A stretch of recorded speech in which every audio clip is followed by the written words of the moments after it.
Welcome to the Phoenix Zone and all things Cayman. Today I'm here with Ms. Soleil to talk about a very important topic, our Cayman mangroves.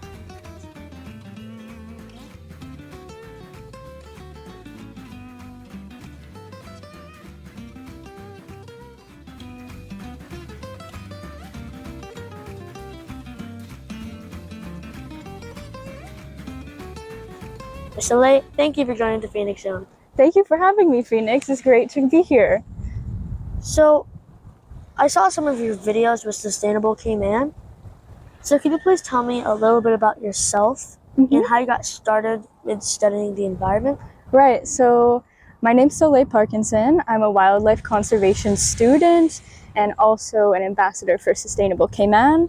I started getting more involved with environmental work here in Cayman about 2 years ago after studying it in school, in high school.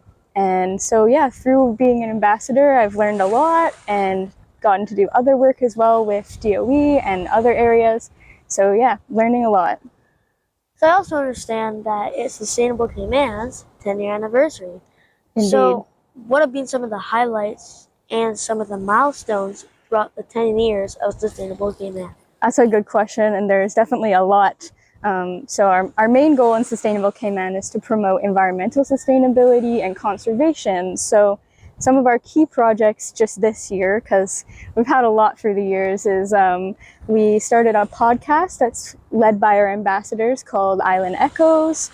We did a optioneering report with the Royal Society for the Protection of Birds to look at more environmentally friendly alternatives for the East-West Arterial Extension.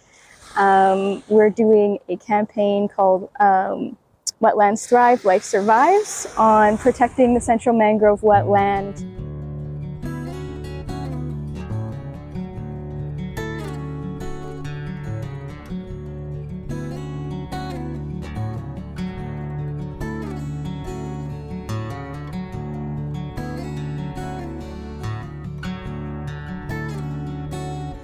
So what is the process to create this project?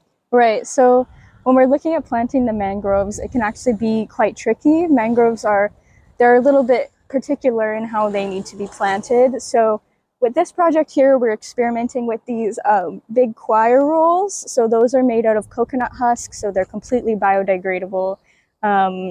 So we're using those to help kind of give that extra nutrients to the mangroves as they're growing.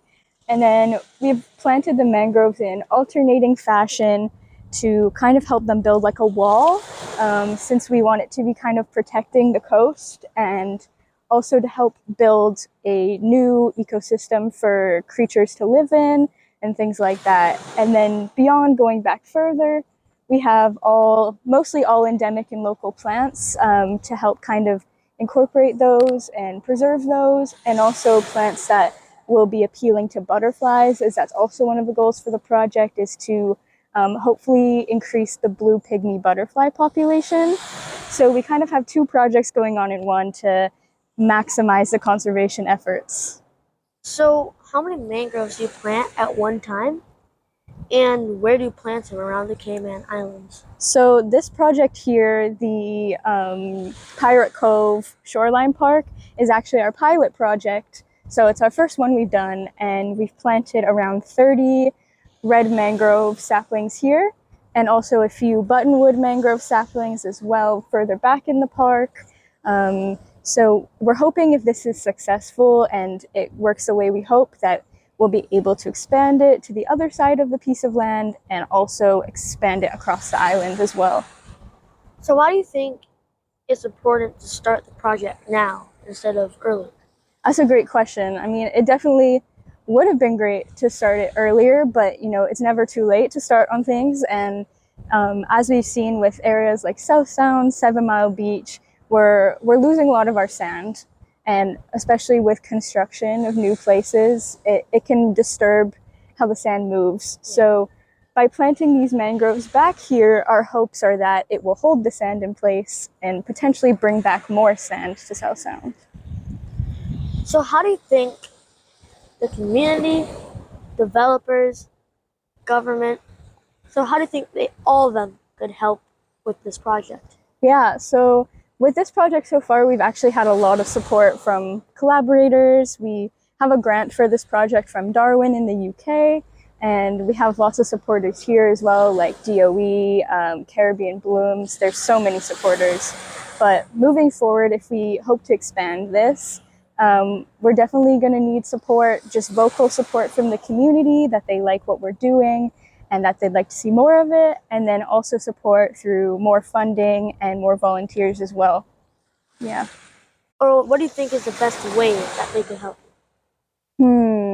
I really just think it really depends on the community. Like showing that you care and people showing that this is what they would like to see for our future, that really tells the government and tells us and tells other investors that this is something the people of Cayman would like. So really that vocal support is what we need the most. Are there any other plans or projects you hope to achieve or do in the future? Yeah, so we have a busy year planned for 2024, 2025. Of course, like I said, working on expanding this possibly. And we're also going to be using the One Planet software to help do mind maps of Cayman's legislation. And we're also currently working on a VR mangrove project, so people will be able to experience mangroves firsthand. And hopefully we'll have some ambassadors representing us at COP29 and the Biodiversity COP16 as well, hopefully. Thank you so much. Thank you so much for having me. It was great to be here today. Are you wondering why the mangroves matter so much? Mangrove wetlands play a crucial role in producing rain through the process called transpiration. Here's how it works. Mangroves absorb water from the soil before releasing it as water vapor through their leaves. This vapor rises into the air, cools, and helps to form clouds. These clouds create intense rainfall, sometimes called a rain bomb or microburst, often visible on weather radars. So, what happens if we destroy large areas of these mangroves? With fewer mangroves, less water vapor is released, leading to reduced rainfall.